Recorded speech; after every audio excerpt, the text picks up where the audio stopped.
Hey guys, Lancer here. Hope everyone's doing well and hope everyone had a great New Year's, Christmas, etc. I think I already did the Christmas episode, but yeah, hopefully everyone had a great New Year's. This should be the very first day of 2023. And I've decided that I'm going to try to add in some news from MTG Finance as part of things I'm going to cover from MTG and also add it as part of my finance because that is literally what my channel is trying to do, which is try to put together the finance of the world and MTG together as an understanding of exactly where things might be heading and also what the issues are currently. So, one of the first articles that we're going to go through is someone reporting on MTG Finance that they have got cards from the Secret Lairs Heads I Win, Tails You Lose without a Planeswalker symbol at the bottom of them, bottom left of the cards, because Wizard of the Coast ran out of time to print them. Now, I've looked at my opening, and it looks like I have the Planeswalker symbols. Now, the funny thing is, I never actually paid too much attention to that when I first ran into that issue. Or when I saw the issue posted, I then had a quick look yesterday. But until a friend notified me, I didn't actually realize what I was looking for. So I think this is something that a lot of people might actually run into, which is Wizard of the Coast might try to get away with these heads I win, tails you lose, secret layers, or other secret layers, and run out of time, and their printing quality is actually worse for different people. And the reason why this is important is because I have a feeling that the non Planeswalker symbol ones should, at least in my mind, sell for less than the Planeswalker symbol ones because they would not be considered as part of the secret layers, and in that case, maybe a bit more generic or easier to find. Depends on for collectors. In my mind, it doesn't make too much sense. I would be more worried about card quality at this point, where they haven't really figured out if the quality of the cards are the same, whoever's checking the cards are the same, actually figure out if they're doing the right thing. But this is something very important to keep an eye on, and I'm very interested to see if there's going to be bigger issues, repercussions, maybe people getting extra packs, heads I win, tails you lose, decks sent to them because of this kind of issue. It's literally proxying their own cards, and it's very hard for someone to then build trust for other Secret Lairs product. Now, I stopped buying Secret Lairs after I put in the buy for the heads I win, tails you lose, just because the shipping cost just became way too expensive for Australia. But this is now another reason to be very careful about what it is you're buying from the Wizard of the Coast store. Moving over to the next one. That's too hard. MTG Finance in one print. So this is MTG Rare Print Run Visualized from Upox Box. One picture, estimations. You know what? I don't think this is exactly something I can talk about right now. I'm just looking at extra stuff. So market movements for the previous day, 31st 12 2022. So Prid 3 is mentioning that Surge Exotic Foil Exotic Orchid has a massive buyout. Oh, attack. I think a buyout makes more sense because otherwise someone's going to be spending a lot of money for these, and that's a decent amount of money to put into it. Counterbalance, not really moving. Mind Trap, not moving. But, these are the kind of things to watch out for. I think MTG Finance is usually quicker for this kind of stuff because you're not going to be able to keep up with most of these guys that would want to buy in. And this is probably one of the first places where they post a buyout or something similar because they're the ones that would be noticing the market movement. So, yeah, this is actually pretty cool to keep an eye on and something I'm going to have to follow up as the future goes. Another really big news, 30th anniversary, Black Lotus sold for over $7,000. This is absolutely insane. Modern Frame, 30th anniversary, Black Lotus sold for 7,600 USD on eBay today. You could buy two CE Black Lotuses for that price. Does anyone think that this set will end up being more collectible or more expensive than CE/ICE? And that is very interesting. This is coming from Butters, and I would be very interested to see what is going to go on with this. A lot of people are mentioning that it could be fake sales, ignoring the singles prices, smoke and mirrors, trying to create hype. I take that all these 30th anniversary sales with a grain of salt. Rudy has mentioned suspicious activity.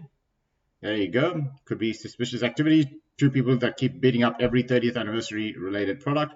I mean, literally, if they're just going to buy it between themselves, go for it. Two people that actually have the money and then buy between themselves to try to create hype. I'd be very careful with this kind of stuff because these prices are beyond what you can buy the real reserve list cards for, and these can be reprinted in the future any time they want, and they cannot be played in tournament. So very important to remember what it is you're actually buying. If it was me, I would put my money into reserve list cards and not the silly 30th anniversary stuff. Next is, oh yeah, that's right. So this is the Heads I Win, Tails You Lose decks printed without the Planeswalker symbols from Wizard Shop. So in Singapore, they didn't have the symbols either. So which may have implications for value. Would it, the new cards? So the value of the cards is actually very interesting. I'd be very interested to see what the differences would be.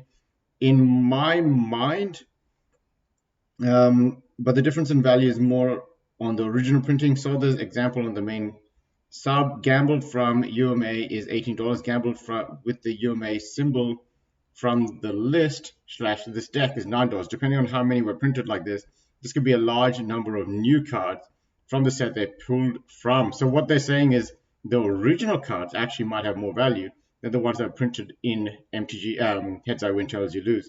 So that's weird to think about, but that actually means that the the non I guess the non like the not correct version, the ones without the planeswalker symbols that all the secret lair cards normally have, are the ones that actually would be worth more. Very interesting to see what's going to happen with that as well. So the last bit of news I wanted to cover for the day, and just something that is very interesting, and I think people should keep an eye on this for tomorrow and the day after, and probably this week, is, guys, you're not going to believe this. Guess what? We've ended probably, I mean, this is like a error issue than anything else, but we've literally ended on the monthly candle for Hasbro stock on the 1 month. It's insane to think about the fact that we had two exceedingly large bounces per month, 13% and another one for almost 10%, for it to then sit at what I would consider the monthly 200 monthly moving average. Now, what am I expecting from this? Now, there is still a lot of downward pressure, but I would not be surprised. And this is crazy to think about. I don't know what has changed. If anyone has any news, put in the comments below. But there's a chance that Hasbro might actually move up from here. Now, we don't have confirmation on the weekly. The monthly has no true confirmation. The daily has been confirmed that it is moving up, but it is meeting some resistance on the 50-day moving average. And it is still below the 200 days, so it's still a bear market. But, I mean, just think about this. If you go from here to here, that's a 40% increase. Like, it doesn't really matter how much I guess it matters how much money you put in it. But if you put some amount of money in this bounce, that's a 40% increase. You're going to write some taxes on that. Very, very insane of a bounce if it does that. And in my mind, it's kind of set up for that. Now, why would I say that? The US dollar has fallen off a cliff. And now remember what I said. If the US dollar continues to fall, which it really shouldn't, at some point it should rise, but maybe not right now. If the US dollar continues to fall, at least in the medium to short term, at least over the next couple of days, if it falls to a certain point, it'll be cheaper for exporting products from the US and selling it overseas because you're pricing them in US dollars, which is then good for exporting companies like companies that make stuff in the US or around the world, but then sell it internationally. They price it in US dollars. So that's actually really good because the US dollars are now cheaper compared to the rest of the world's currency, which means that they're making more currency in the US.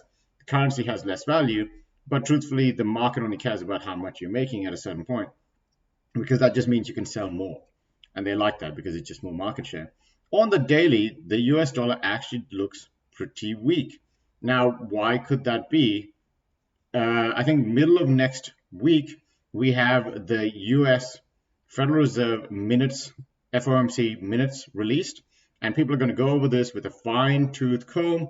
And if they go over it with a fine tooth comb and the Federal Reserve comes out very dovish, guess what? Straight to the moon, the US dollar dumps. Everything goes very, very high up.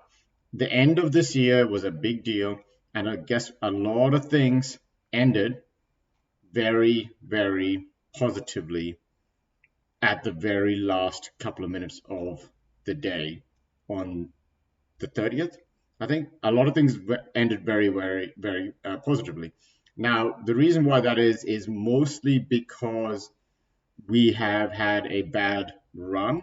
So there's a lot of pessimism. So a lot of people are betting against the market, and the market doesn't like it when a lot of people are doing one thing. It tries to do the other thing whenever a lot of people are doing one thing. A lot of people are betting against the market because everyone's very bearish about it. And the market's just saying, no, I'm actually doing well. Crazy as that sounds, it actually is saying I'm actually doing well. So we're going to have to really keep an eye on that. As for S&P, this is very interesting as well. If you look at the yearly candle for the S&P 500, we haven't got a engulfing candle. This one's a bit shorter than the first green one. It's still very overbought. Yeah, very overbought. And it is on its downward trend. We're going to have to see if this actually plays out. Otherwise, it'll be similar to 2008, 2000, and well, 2000, 2008. You know, you're going to see some repetition. Things are not going to end well as far as the markets are concerned over the next 3 or 4 years. It'll be very interesting to see if that is the case. Anyways, guys, thanks for watching. Thanks for listening. You know, a bit of a different kind of video, but if you like these kinds of ones where I cover a bit of news along with price action and what the market's doing overall, let me know and I'll see if I can find more stories. Anyways, thanks for watching and see you guys next time.